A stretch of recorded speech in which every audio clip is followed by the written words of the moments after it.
জামাতের নির্বাচনী কর্মীরা বাড়ি বাড়ি গিয়ে এনআইডির কপি, বিকাশ নম্বর, মোবাইল নম্বর সংগ্রহ করে। এনআইডি, বিকাশ নম্বর, মোবাইল নম্বর সংগ্রহ। জামাতের নির্বাচনী কর্মীরা বাড়ি বাড়ি গিয়ে এনআইডির কপি, বিকাশ নম্বর, মোবাইল নম্বর সংগ্রহ করছে, যা ব্যক্তিগত গোপনীয়তা ভঙ্গ, ক্রিমিনাল অফেন্স। এই বিষয়ে আমরা ইতিপূর্বে আচরণবিধি ভঙ্গের আপত্তি জানিয়েছি। এই বিষয়ে জরুরি পদক্ষেপ গ্রহণ করা বলে আমরা প্রয়োজন বলে আমরা মনে করেছি এবং সেটা তাদের আহ্বান জানিয়েছি। লেভেল প্লেয়িং ফিল্ডে বাংলাদেশ জাতীয় দল বিএনপি আসন্ন জাতীয় সংসদ নির্বাচনে সুষ্ঠু, অবাধ, অংশগ্রহণমূলক, গ্রহণযোগ্য করার জন্য লেভেল প্লেয়িং ফিল্ডে বিশ্বাসী। এই জন্য আমাদের দলের চেয়ারম্যান ব্যক্তিগত সফর বাতিল করেছেন, অথচ বিভিন্ন রাজনৈতিক দলের দলীয় প্রধান সহ অন্যান্য গুরুত্বপূর্ণ ব্যক্তিরা প্রতিনিয়ত আচরণবিধি ভঙ্গ করে দলীয় প্রচারণা চালাচ্ছে। এই বিষয়েও আমরা জরুরি ব্যবস্থা গ্রহণ করার জন্য অনুরোধ জানিয়েছি।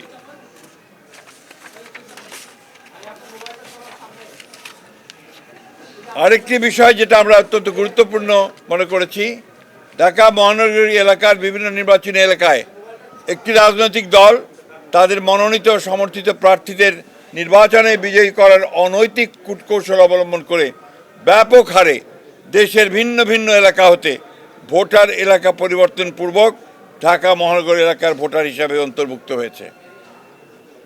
মোট কত সংখ্যক ভোটার কোন কোন এলাকা থেকে ঢাকা মহানগরীর কোন কোন এলাকায় সংসদীয় নির্বাচনী এলাকায় কোন কোন তারিখে এবং কী কারণে স্থানান্তর করা হয়েছে, ঘোষিত কারণসমূহ স্থানান্তরিত ভোটারদের বিস্তারিত বিবরণ জরুরি ভিত্তিতে আমাদেরকে সরবরাহ করার জন্য আমরা অনুরোধ করেছি।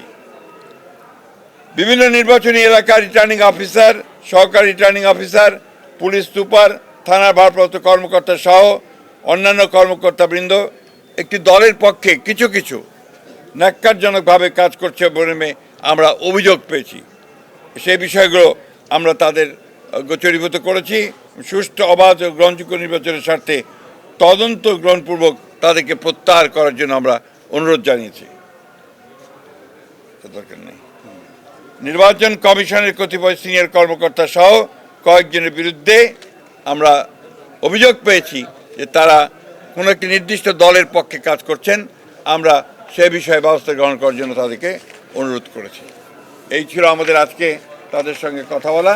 এবং আমরা লক্ষ্য করেছি যে দুর্ভাগ্যজনকভাবে বিএনপি সবসময় নির্বাচন কমিশনকে সহযোগিতা করে এসছে সুষ্ঠু, অবাধ, নিরপেক্ষ নির্বাচনের জন্য।